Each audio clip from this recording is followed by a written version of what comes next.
മലയാള സിനിമയ്ക്ക് ആദ്യമായി 100 കോടി ക്ലബ്ബ് സമ്മാനിച്ച സംവിധായകൻ വൈശാഖും പൃഥ്വിരാജും 16 വർഷങ്ങൾക്ക് ശേഷം വീണ്ടും ഒന്നിച്ച ഖലീഫ തിയേറ്ററുകളിൽ എത്തിയിരിക്കുന്നു. ഇന്ത്യയിലെ കോഫെ പോസെ നിയമമുണ്ടാക്കാൻ കാരണക്കാരായ സ്വർണ്ണ കള്ളക്കടത്തുകാരൻ മാമ്പറത്ത് അഹമ്മദ് അലിയുടെ പിൻതലമുറക്കാരുടെ കഥയാണ് സിനിമ പറയുന്നത്. ചെയ്യാത്ത കുറ്റത്തിന് വേട്ടയാടപ്പെടുന്ന മാമ്പറത്ത് അമീർ അലി എന്ന കഥാപാത്രമായി പൃഥ്വിരാജ് സ്ക്രീനിൽ തകർപ്പൻ പ്രകടനമാണ് കാഴ്ചവെച്ചിരിക്കുന്നത്.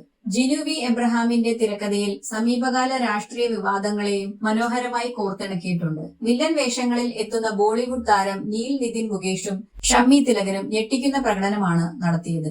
ജോമോണ്ടി ജോണിന്റെ ക്യാമറയും ജേക്സ് ബിജോയുടെ പശ്ചാത്തല സംഗീതവും സിനിമയുടെ മാസ് മൂഡ് മറ്റൊരു ലെവലിലേക്ക് എത്തിച്ചു. ഒരു നിമിഷം പോലും ലാഗ് ഇല്ലാതെ വൈശാഖ് ഒരുക്കിയ ഈ ആക്ഷൻ പൂരത്തിന്റെ അവസാനം ആരാധകർക്കായി ഒരു സർപ്രൈസ് ക്യാമിയോയും ഒരു പ്രീക്വൽ സൂചനയും ചിത്രം കാത്തുവെക്കുന്നുണ്ട്. ഈ ഓണം ഖലീഫ തിയേറ്ററുകളിൽ തൂക്കുമെന്നതിൽ സംശയമില്ല.